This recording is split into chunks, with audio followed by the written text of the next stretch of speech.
Someone applies sunscreen with SPF 50. Lays out in the blazing sun thinking, I am protected. They don't burn, their skin looks fine on the outside. But inside, something completely different is happening. And I don't just mean skin aging, DNA damage, cell mutation, premature aging, pigmentation, and in some cases even skin cancer.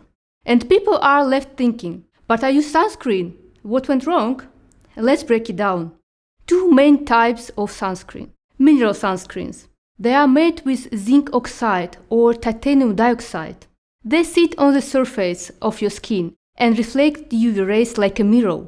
When they are in non-nano form, meaning the particles aren't too tiny, they are considered safe, especially for sensitive skin and kids.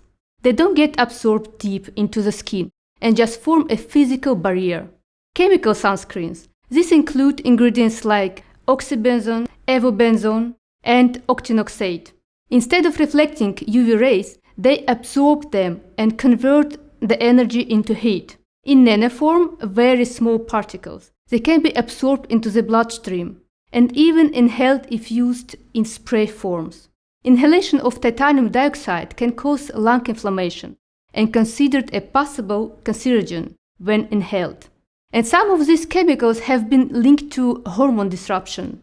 They can mimic estrogen or interfere with testosterone. Certain chemicals, UV filters, can accumulate in the body, and studies have found them in urine, blood, and even breast milk. So while you're thinking you are protecting yourself, your body is quietly soaking in ingredients that can mess with your entire hormonal system. Despite how much sunscreen people use, skin cancer rates keep rising. This raises a question: do these products truly protect us, or do they create an illusion of safety? Because sunscreen can give us a false sense of safety. We apply it, we stay out in the sun longer, thinking we are fine, but many sunscreens don't offer stable UVA protection. UVA rays penetrate deeper into the skin and cause long-term damage. And most chemical filters break down quickly in the sun, even before their 80 minutes label. And if you swim in the pool, that's where it gets even worse. The combination of sunscreen chemicals, chlorine, strong sun, and heat can turn into a toxic cocktail on your skin. Some creams literally turn into harmful compounds on your skin. You end up absorbing things your body was never meant to deal with. Research shows that SPF levels drop by half after swimming, especially with chemical filters. Even if the label states water resistant for up to 60 minutes or more, in real condition, protection can begin to diminish within 50-30 minutes. So you are not only getting less protection, you are exposing your body to more damage than if you hadn't worn anything at all. It's crucial to understand, no sunscreen can protect us enough to stay in direct sunlight all day without harm. Also, chemical sunscreens should be applied about 20-30 minutes before going out in the sun to give them time to start working. These filters need to absorb into the skin in order to effectively block UV rays. The risk is even higher for kids. These creams are especially dangerous for children. Babies and young kids have immature liver enzyme system, so their little bodies can easily get rid of toxins, which puts even more pressure on their liver. Their skin is much thinner and more absorbent, meaning chemicals get in faster and deeper. And because their immune systems are still developing, they are far more likely to have allergic reaction or skin irritation. That's why sunscreen should never be used on infants. Top 5 ingredients to avoid in sunscreens. Oxybenzone, mimic estrogen, leading to menstrual cycle disturbances and reduced male libido. Octinoxate affects thyroid hormones and is banned in some countries due to its impact on coral reefs.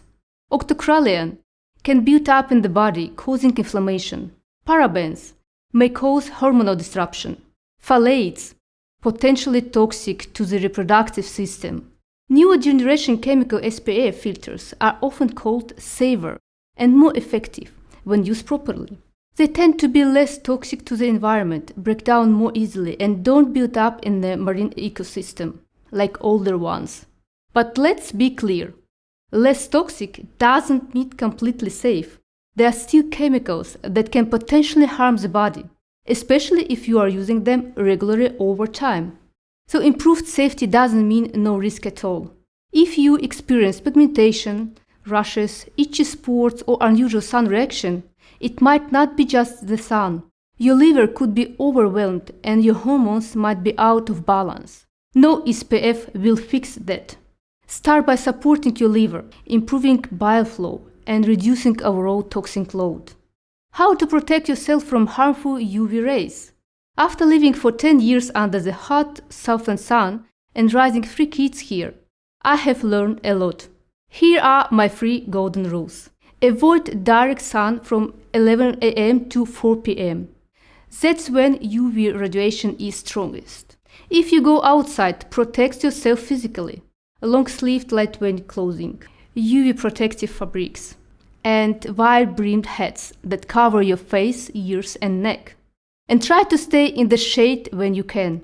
If sunscreen is truly necessary, I use only mineral sunscreen with zinc oxide or titanium dioxide, SPF no higher than 30.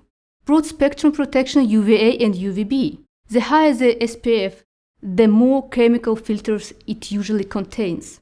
I avoid anything with fragrance, alcohol, or synthetics additives. And I always reapply every 1 to 1.5 hours, even if the bottle says water resistance. It's very important to apply a sufficient amount of sunscreen. What about you? How do you protect your skin while staying healthy? Share your thoughts and tips in the comments. Let's learn from each other.